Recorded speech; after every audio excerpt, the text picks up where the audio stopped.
Hello, good afternoon. This is Myesha Marie coming to do our Reading the Bible together. And today we'll be reading Numbers chapter 23 from the New Living Translation. And I hope you are doing well this terrific and testimony Tuesday. You guys, we will go ahead and get started. Then Balaam said to King Balak, "Build me 7 altars here, and prepare 7 young bulls and 7 rams for me to sacrifice." Balak followed his instructions, and the 2 of them sacrificed a young bull and a ram on each altar.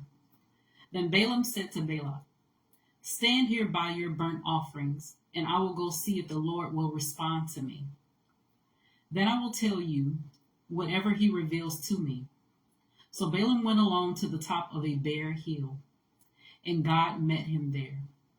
Balaam said to him, "I have prepared 7 altars and have sacrificed a young bull and a ram on each altar." The Lord gave Balaam a message for King Balak. Then he said, "Go back to Balak and give him my message."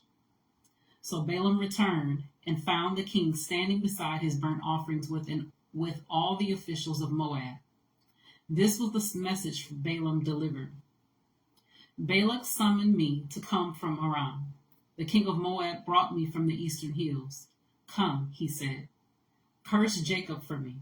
Come and announce Israel's doom.' But how can I curse those whom God has not cursed? How can I condemn those whom the Lord has not condemned? I see them from the cliff tops. I watch them from the hills. I see a people who live by themselves, set apart from other nations.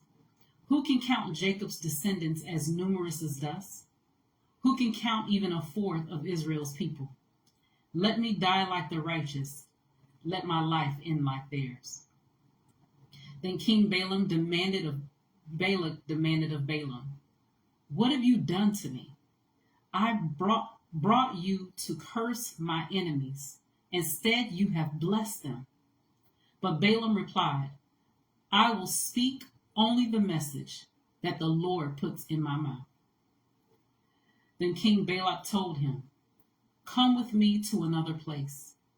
There you will see another part of the nation of Israel, but not all of them. Curse at least that many." So Balak took Balaam to the plateau of Zophim on Pisgah Peak.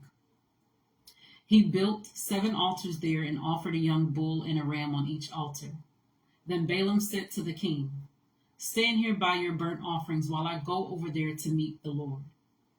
And the Lord met Balaam and gave him a message. Then he said, "Go back to Balaam and give him my message." So Balaam returned and found the king standing beside his burnt offerings with all the officials of Moab. "What did the Lord say?" Balak asked eagerly. This was the message Balaam delivered. "Rise up, Balak, and listen. Hear me, son of Zippor. God is not a man, so he does not lie. He is not human, so he does not change his mind. Has he ever spoken and failed to act? Has he ever promised and not carried it through? Listen, I received the command to bless. God has blessed, and I cannot reverse it. No misfortune is in his plan for Jacob. No trouble is in store for Israel. For the Lord, their God, is with them.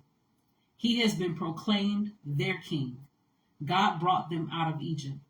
For them, he is as strong as a wild ox. No curse can touch Jacob. No magic has any power against Israel. For now it will be said of Jacob, 'What wonders God has done for Israel.' These people rise up like a lioness, like a majestic lion rousing itself. They refuse to rest until they have feasted on prey, drinking the blood of the slaughter." Then Balak said to Balaam, "Fine, but if you won't curse them, at least don't bless them." But Balaam replied to Balak, "Didn't I tell you that I can do only what the Lord tells me?"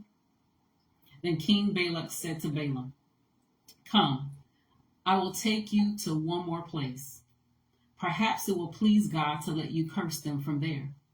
So Balak took Balaam to the top of Mount Peor, overlooking the wasteland. Balaam again told Balak, build me 7 altars, and prepare 7 young bulls and 7 rams for me to sacrifice. So Balak did as Balaam ordered and offered a young bull and a ram on each altar. So that was Numbers chapter 23 from the New Living Translation. I felt like I kept getting tongue-tied between Balaam and Balak.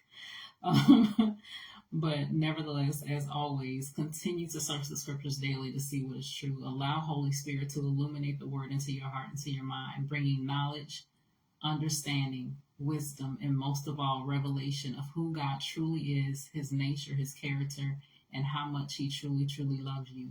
You guys take care. God bless. Happy Love Day to you all, you guys, and we'll see each other, Lord willing, tomorrow.